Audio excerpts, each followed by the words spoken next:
anything can be engineered, but it's a matter of time and money, right? So if you don't have the time or the money, then you can't engineer it, but anything can be engineered. Hello, and welcome to another episode of Test, Optimize, and Scale. It is my distinct pleasure to have Andrew Yakub here with us today, founder and CEO of Rayton. I personally had the privilege of knowing Andy for years and having the firsthand experience of watching Rayton grow from the ground up, over 7,000 investors, backed on equity crowdfunding campaigns. We're going to hear about how the organization was started, the problems in the marketplace, the solutions that Rayton is set up to address, and Andy's whole history along the way. Andrew, thank you for taking the time to hop on the podcast today. Yeah, thanks, Jason. Thanks for having me, and happy to be here. Awesome. I feel like I know so much about you. I could tackle your story, but wanted to familiarize the audience and ask you, where did it all begin? What took you down this path to create Rayton and be at the forefront of the semiconductor industry? Well, I mean, that's definitely a big question here. I can fill us in. Okay, well, I guess we'll start with, how does any entrepreneur get an idea, right? Because a lot of people have that question. I talked to someone one time, and this guy, he was a hedge fund manager for like 40 years, right? And it was an entrepreneurship group I was part of. But he looked at me one time and he was just like, I never have ideas. I don't know why. I'm just never the guy that has ideas. Right. So I'm kind of answering the question here, like, how does somebody even come up with an idea, right? How do you start an idea? And I think that there's some people that they just don't have the ideas. But knowing him and knowing, I guess, a lot of people that feel that way, I think it all comes from an active shut off. Some people shut off their creativity. They've been told by society to shut it off. They've been told to just do the grind, make money, have a secure, safe living situation, right? It started because I never shut that off, right? and I don't know why. That's just how I am. But a lot of people have that ability where they did not shut off the creative part of them. Usually it manifests itself in some sort of, I don't know. Don't really know how to describe it, but we'll start with how I had the idea for Rayton, right? In college, after I graduated college, I studied physics in college, UC Santa Barbara. And then after that, I joined a startup company doing solar installations here in LA.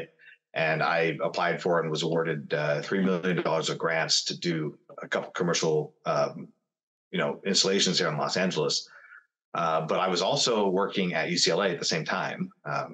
Normally when you have your first company, you have your day job as well, right? So that was my day job at UCLA, working in a particle beam physics laboratory. And around the year 2012, grants, the solar grants in the state of California were ending, that they were tapering down. And there were federal grants too that were tapering down. So I had to figure out, what do I do when the grants go away? Because I was financing, commercial rooftop installations using the grants. Basically, I was taking a loan out against the grant money and then paying back the loan with the grants. And that allowed us to pay for the wholesale cost of 6 megawatts of solar systems in Los Angeles. I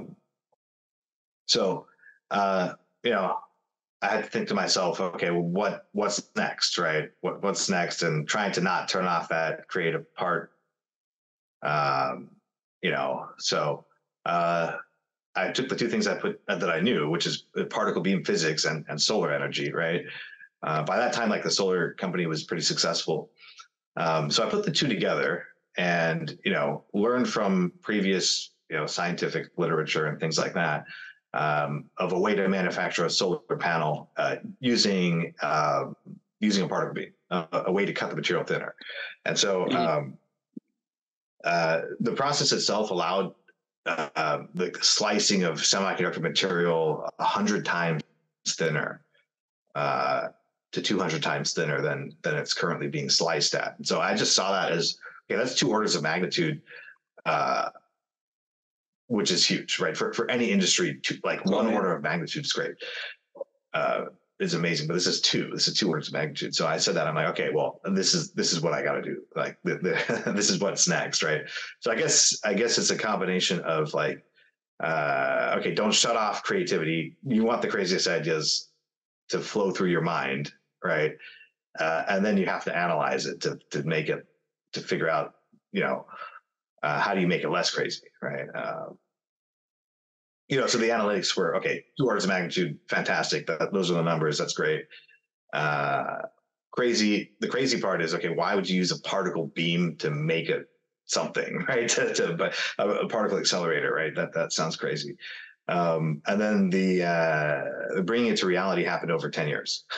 So sure. Took 10 years from the crazy idea to kind of getting it to a point where we can actually do this. We have a particle accelerator that can do this at scale and commercially and economically viable, all those things. Yeah. So that was a process for me, I guess. Yeah.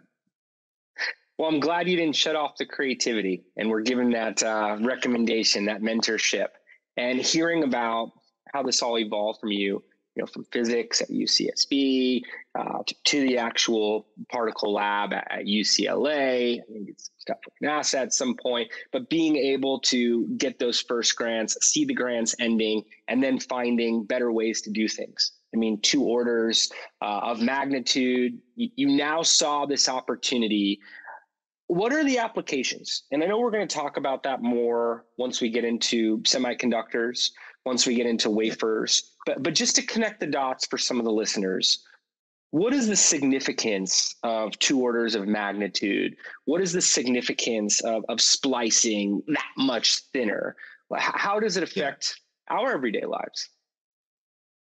Yeah. Okay. Well, in manufacturing, when you manufacture anything, right, you have throughput. And so, let's call it, you're making glasses, right? Drinking glasses or something, right? And you're putting out 1,000 of them per hour, running it through a manufacturing line, or we can call it cars, right? You're putting out 1,000 cars an hour. And so an order of magnitude increase, 1 order of magnitude would be going from 1,000 cars an hour to 10,000 cars an hour, right? 2 orders of magnitude would be going from 1,000 cars an hour to 100,000 cars an hour, right? So if we're talking 2 orders of magnitude, then that means I can make 100 times the amount of things that can be made currently, as one thing. So that's what that means. And I know that, okay, there's going to be new equipment involved with creating a whole new manufacturing process and that type of stuff. But usually that's doable with 1 order of magnitude is huge, right? Normally, if you get a 3x increase in production, that's usually enough to pay for R&D and the investment into the new process. So I'm like, okay, there's a lot of room, with 100x. So you see that there's a lot of room. What do you do next? Because I know you put together some key partnerships with thought leaders, even celebrities that are in the space, and you started to build momentum, market, and what were the next steps for you? Well, my first next step was I wrote a patent on the process, and I'm not a patent writer. I didn't know how to do that, but I was able to hire a lawyer to do that. There you go. Which that was like the first initial investment was, okay, $7,000 to $8,000 in filing a patent. And then the next thing I did was hire experts. I tried to bring in an expert. So I went to my old boss at UCLA, who is an expert in this field of particle accelerators, and brought him on. Showed him the idea. He read the patent. He's like, "How do you know all this stuff?" But in fact, I haven't told him this. Basically, he was reading the background to the invention, which my attorney wrote, which was like 10 pages of stuff, and which is a lot of stuff. I would have not ever written that myself. But lawyers do their job. They do what they're paid to do, and that impressed my old boss. So you get the patent put together, the background to the invention that the lawyer put together impresses your old boss. Now you're building a team, top experts in their discipline, in the space. So you're building this force to be able to take it to market. Yeah. You want to put together a solid team, because when you're starting out, you have nothing. You have nothing to show as a company. The only thing you have to show is the team when you're first starting out, right? Your team and your plan, and the plan will always change. So you want to start with a solid team. Yeah. Now, was this around the time you first explored crowdfunding, equity crowdfunding, Reg D, and played with the idea of bringing in accredited investors, later accredited retail investors, to be able to go at this goal with you? Yeah. After that, I began trying to raise funds for it. And, if you're not really plugged into the network up in Silicon Valley, then it's almost impossible to get into it. That's just how they work. It's all word of mouth. And the angel investor groups, it's all very much, word of mouth. You have to be in that circle. And the groups that I talked to, Boston Angels. I did talk to some venture capitalists in San Francisco, but they all said, you have to move here if you want us to invest. Like, this has to be a company that is next to us. And that makes sense, but no, it didn't make sense for me to move to a new city without having any sort of investment. Kind of with the hope of gaining investment, it doesn't make sense to move somewhere. And so in 2000, I'd been following equity crowdfunding ever since it was, it first went into law in 2012 under the Jobs Act. Or wait, no, it was the ARRA Act, 2012, American Reinvestment Recovery Act, which, funnily, interestingly, is the same legislature that my solar grants were under. Huh.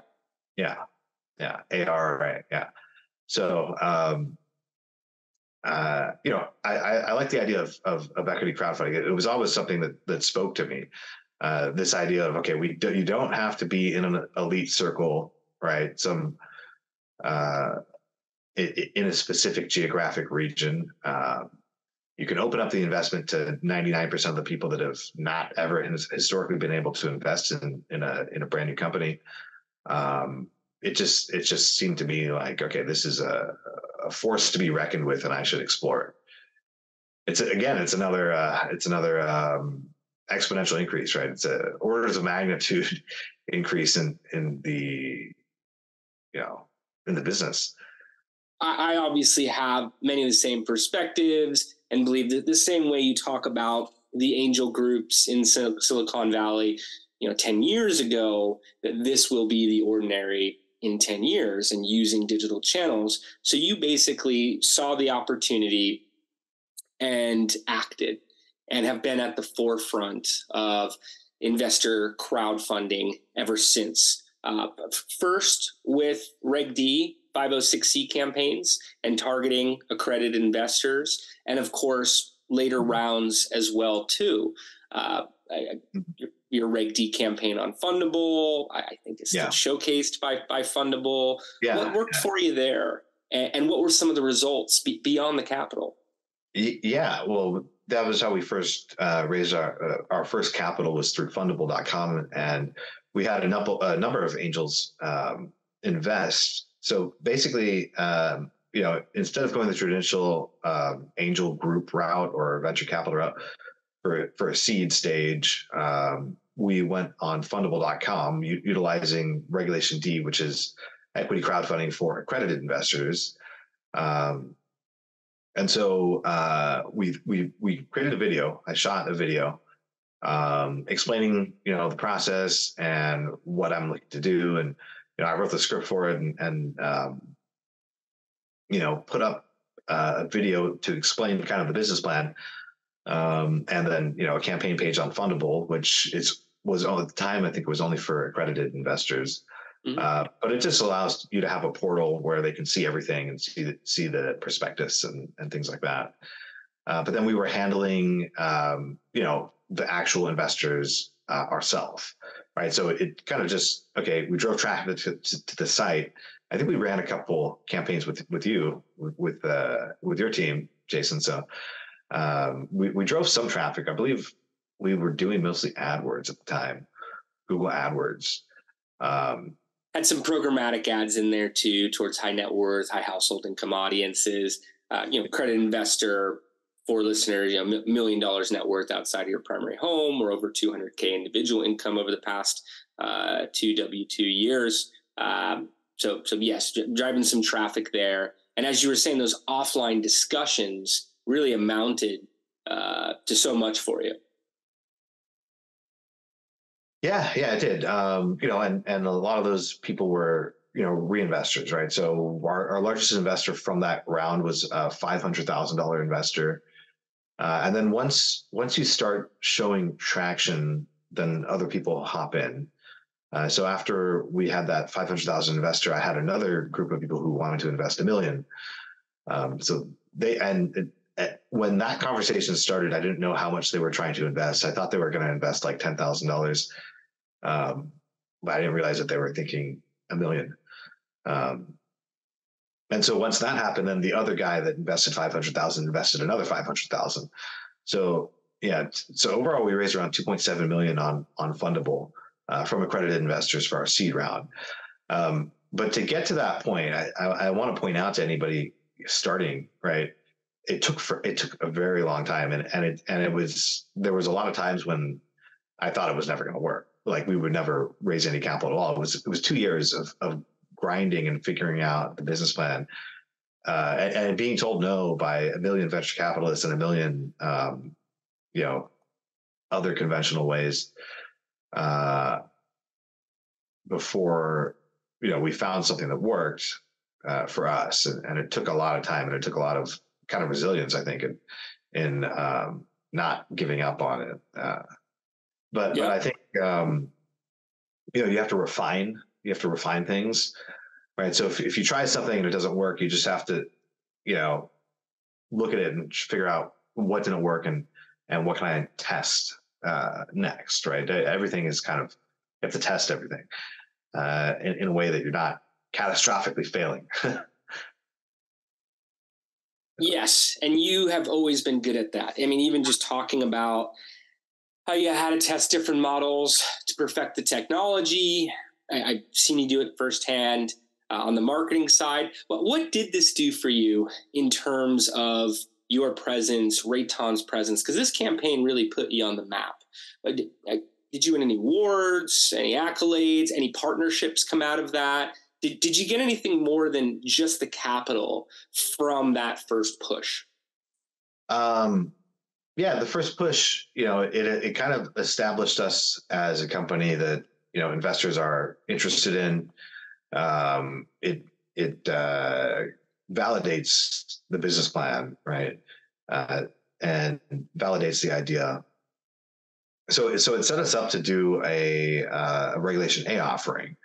And to do that, it's expensive, but, we hired an engineering team. So we were running a bunch of engineering and going through a ton of testing, right? Testing and processing and development with that team. But then, to get into full scale manufacturing, we had to raise more capital.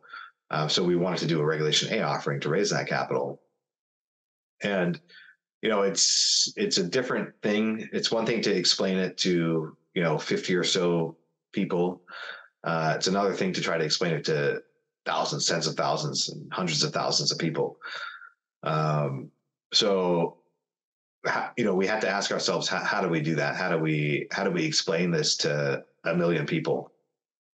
And by this, I mean our process, which is, not the most straightforward thing and not the easiest to explain. It's a 300,000 electron volt particle proton accelerator. We're implanting it into type 35 compound semiconductor material to make solar cells, right? Whatever it is, and other devices, optoelectronic devices. So that's a difficult thing to explain to the common person, and sometimes you forget, because when you're looking at a problem, right, you've been looking at it for years and years and years, you kind of everything, right? So you forget what it was like when you did it, when you were first seeing the problem. Anyway, so with that problem that we had, is how do we explain this to millions of people? We had the idea of hiring a science explainer, the right, a very famous one, and his name is Bill Nye, the Science Guy, to explain the process for us to the masses. Yeah, so that's what we did. We used some of the funds from our our initial investment, the seed investment, to hire Bill Nye, the Science Guy, to come up with a video for us to explain our process and the business plan, and that's how we started our Regulation A offering. So you use Bill Nye the Science Guy, still textbook example of equity crowdfunding to this day. One of the early pioneers in Regulation A, and yeah, you're featured there for this partnership you were able to put together. As a marketer can say, it was able to produce that social proof and third-party validation to people who did not understand the space. And like you said, you were able to put together a script, a storyline that made the technology very digestible for, we'll call it, the average everyday investor. And then kept building on top of that. You were featured by the Forbes 30 Under 30 for energy. It seemed like right and left, you were at this event, this new partnership, this was going on. I always say that the most active founders have the most successful campaigns, and actually point you out. I've done so on this podcast and in webinars for what you were able to do there. It's like you said, don't shut off the creativity. How do we take this to the next stage? And you were able to position to bring on thousands of investors in that Regulation A campaign.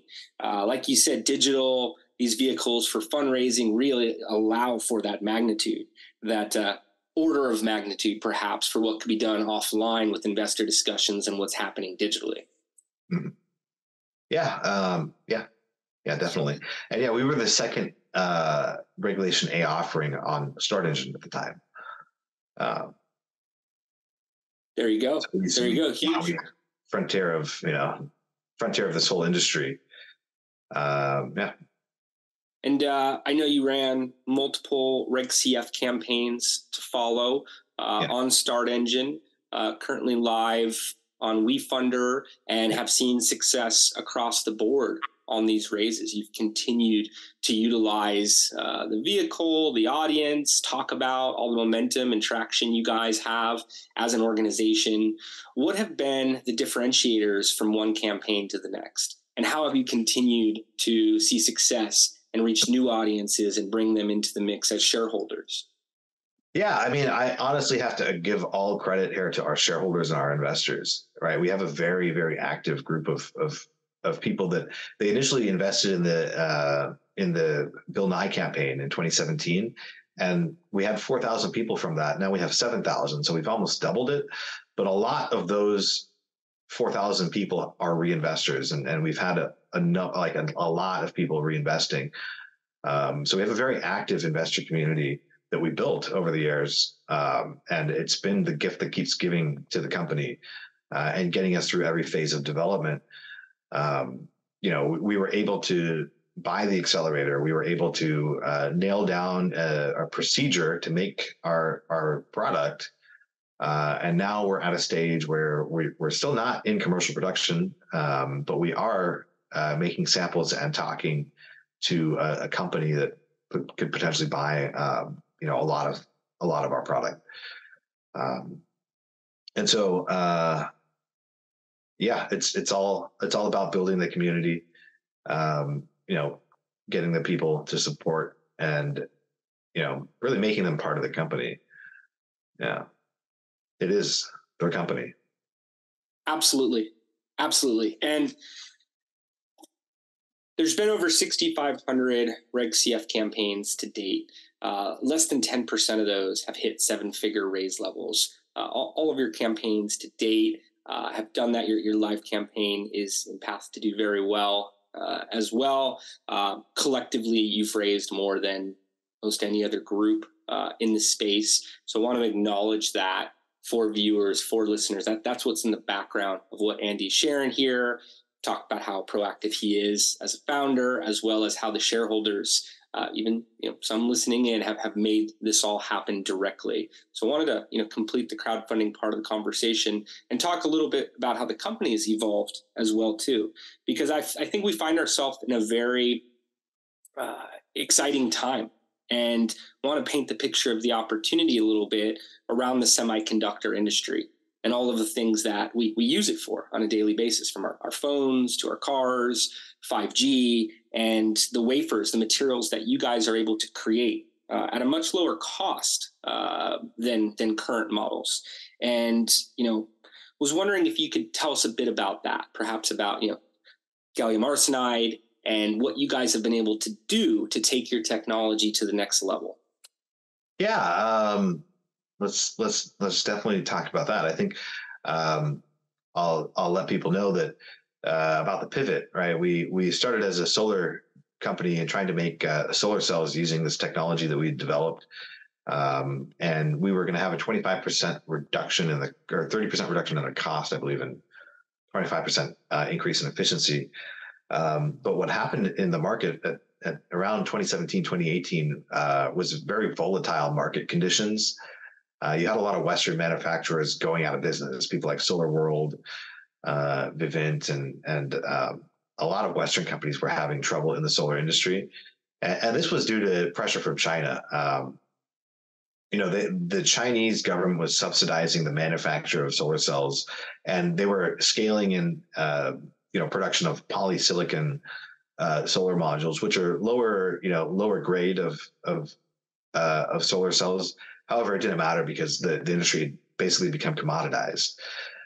So the manufacturers of these solar modules in China were able to sell them less than what they were making it for. So at Rayton, we were, our target was 28 cents a watt is what we were targeting. And we were going to be making that at 23 cents a watt. That gave us our 30% margin. But then I think in summer of 2017, the Chinese had hit 30 cents a watt. That's what they were selling it for. And we're like, oh my God, that's 2 cents away from our target. And they're already at scale. They're at gigawatt scale, right? And then we saw a bunch of solar companies. And so, by the way, the Chinese were selling it less than it cost them to make it because the government was subsidizing it, right? So, that's just what they do. It's economically cheating, but there's no laws, governing it. So the only thing that can be done is a government has to step in, and that did happen. The U.S. government stepped in and said, we're banning all Chinese panels from being sold in the U.S., but didn't really stop anything because they just moved to Vietnam. They moved their manufacturing to Vietnam. So anyway, the market had a lot of companies going out of business because of all of that. And we said, that's pretty volatile industry. We don't want to only be in that industry, right? There's still a solar application. So we decided to pivot the company towards more of an electronics, consumer electronic industry, because there's just more wide variety of products. And we had already developed gallium arsenide wafer technology. We had made gallium arsenide wafers using our process in the laboratory. So we said, okay, well, we could just stop there. We don't actually need to make a solar cell on top of that, because the wafers have a much broader market. They have much more applicability into a lot of things. And there were some new emerging applications around facial recognition that saw the use of gallium arsenide material. It was, at the time, was just being put into every iPhone. And that certain device that recognizes somebody's face has to be done on this material, gallium arsenide. And turns out the business model is even better for that than it was for solar, right? Higher higher revenue, higher margins per wafer that we're implanting. So we made the pivot. We made the pivot to selling wafers, and there's some really exciting new applications of wafers where you have even better value propositions. So, for example, there's gallium nitride wafers, and they're extremely expensive. They're $5,000 a piece, compared to silicon wafers like $1 a piece, right? And so this is where the order of magnitude stuff comes back in, right? If it's $5,000, but we can cut it 100 times thinner. Yeah, we're going to be saving. But anyway, the really nice application for gallium nitride is charging electric cars.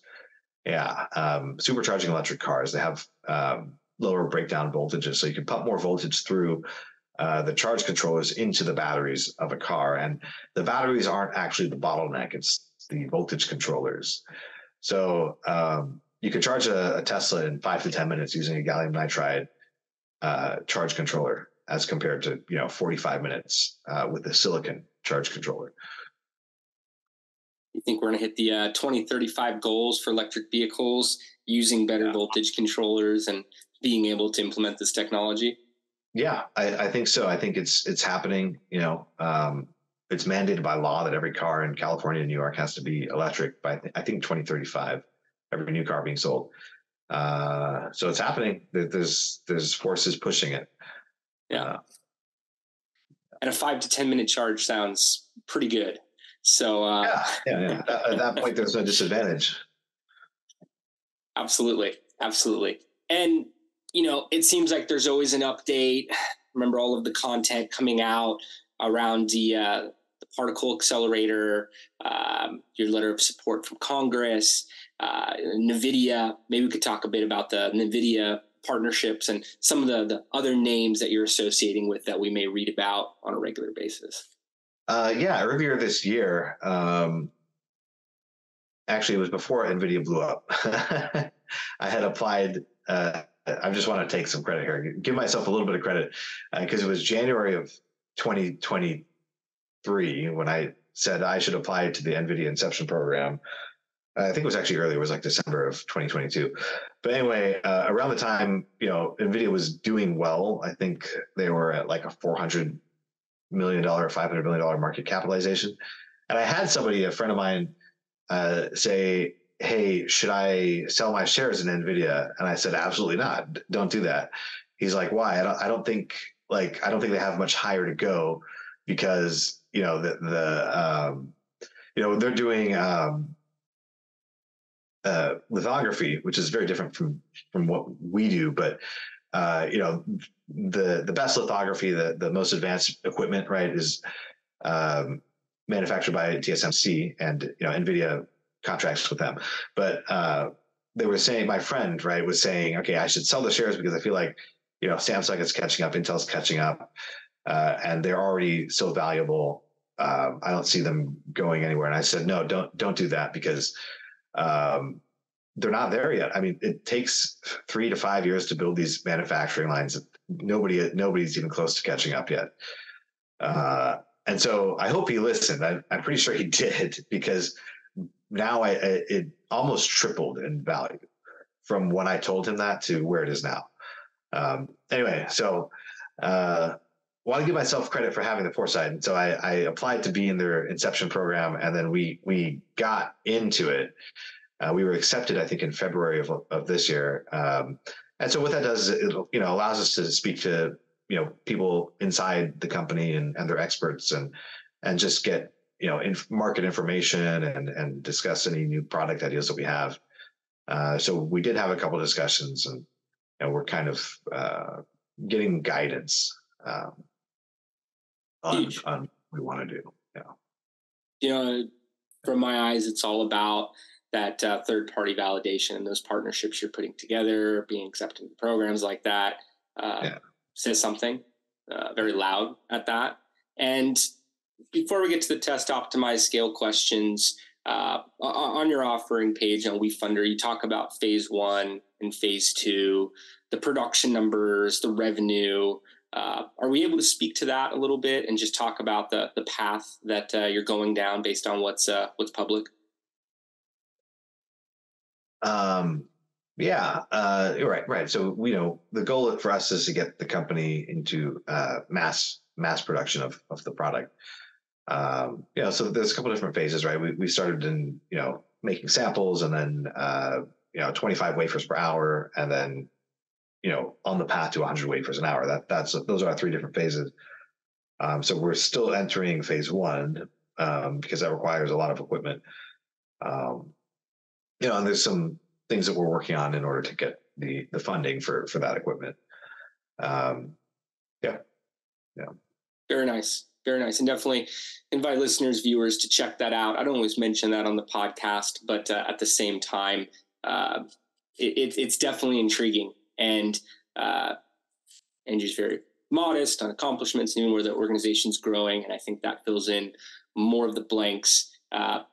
Andrew, wanted to ask, from your learnings over the past 10, 15 years, what could founders who are listening in, what could VCs who are speaking to portfolio projects that are tuned in right now test out towards their own model, towards their own growth, based on your experience? What have been the best approaches to test? The test, yeah. So, if you're testing your business model, right? You definitely need feedback from customers, right? You test it in a way that you're not investing everything into what you're testing, right? A small amount, but enough to get enough data. And then you want to change. You want to listen to your scientists or your engineer, your experts, right? When you first assembled your team of experts, you want to listen to them. And I'll give you one example of a founder who didn't do that, right?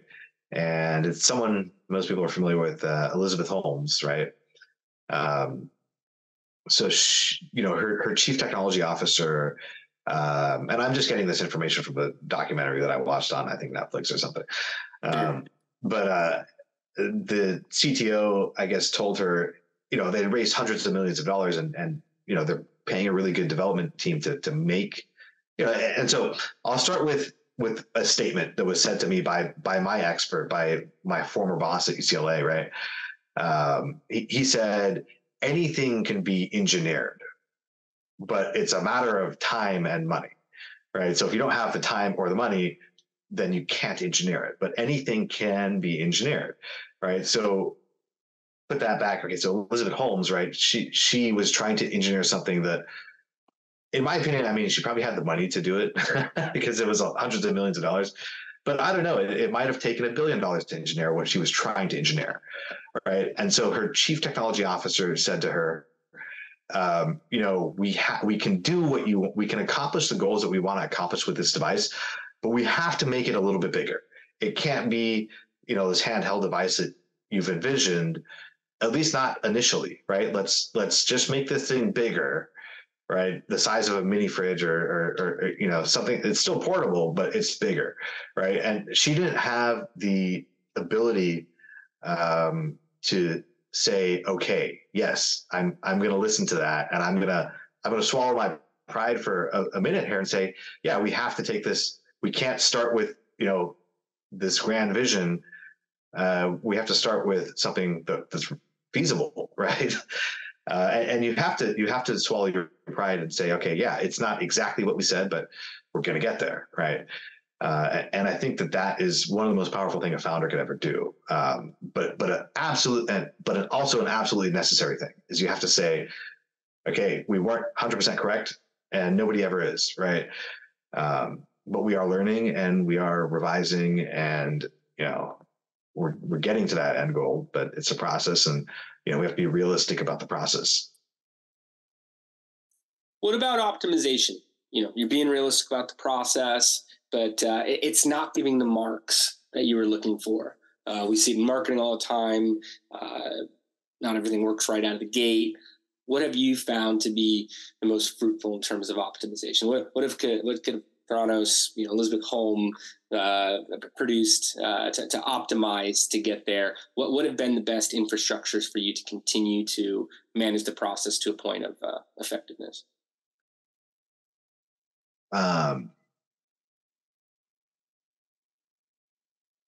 To optimize. It's about recognizing, what's not working and what is working.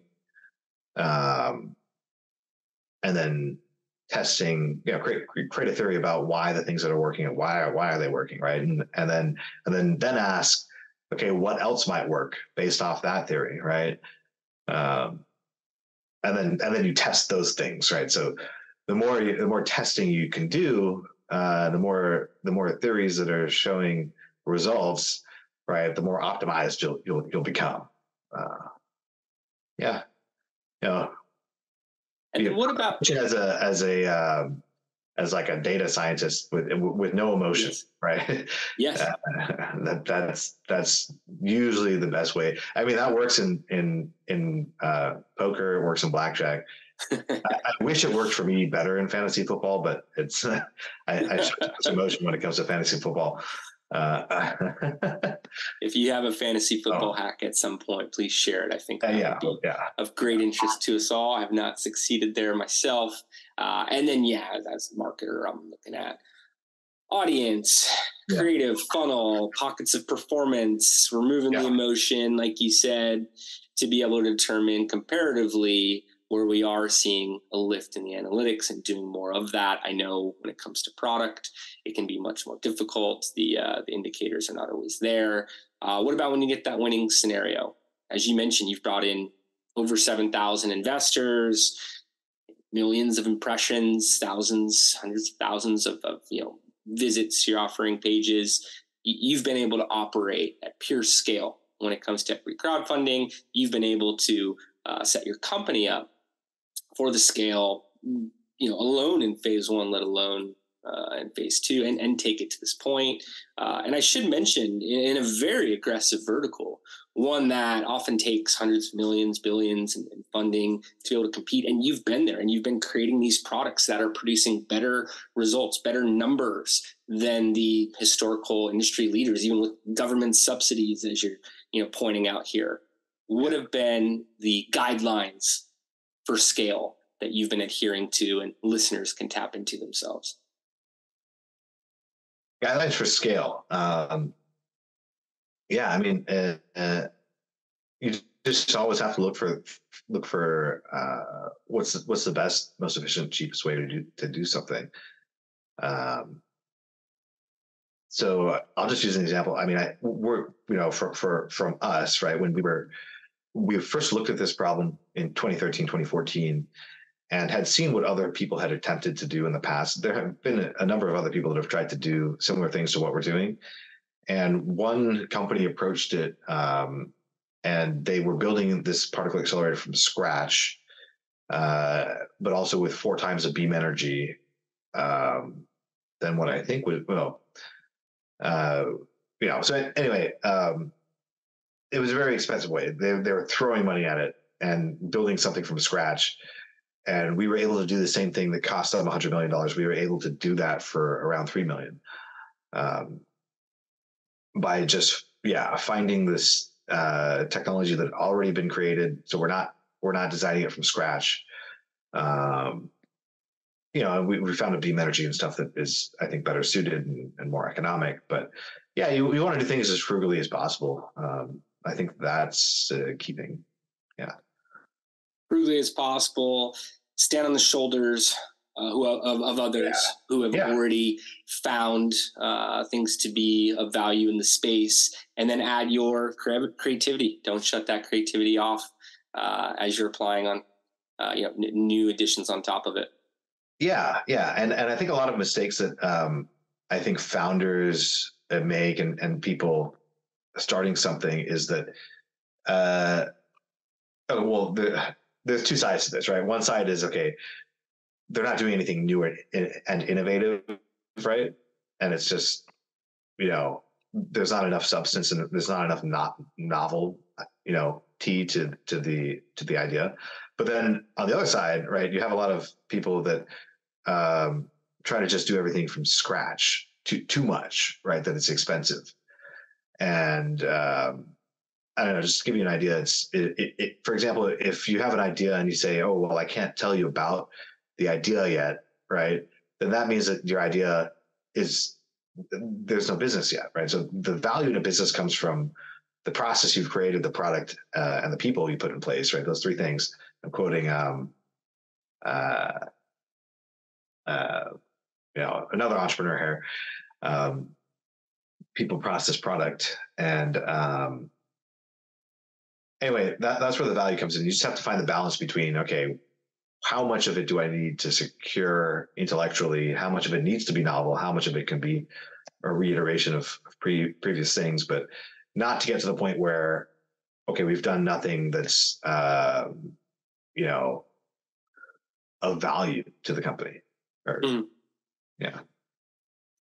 I've heard Robert Herjavec. I've heard Marcus Lemon from The Prophet. That's who it is. Yeah, Marcus Lemonis. Yeah. Yes. People, process, product. Right. Yep. Yeah. Also come back to marketing classes with product, price, promotion. The P's are used a lot, and yes, you need to have those variables to move. Absolutely. Andy, you've given us so much to work off of here, and given a deeper dive into your timeline and where your organization is going. Want to thank you for the time, but before we wrap here, any final thoughts that you want to leave listeners with, and what is the best place for them to get more information, for them to learn more about Rayton? Rayton, to learn more about us, we have a live campaign on wefunder.com right now. So if you go to wefunder.com/Rayton, you'll find our campaign page there. You can also go to our website, which is rayton.co, to know more about what we're doing. Awesome. Well, Andrew, I want to thank you again for taking the time. You're a wealth of information. As I mentioned, at the forefront, one of the most successful fundraisers to date, using Jobs Act, using Reg D, Reg A. I know it's been one of our greatest honors to participate in your past 6 rounds here, and really just want to let you know that we appreciate you being an open book here, talking about what worked, what didn't work, and even giving tips for founders to be able to apply themselves.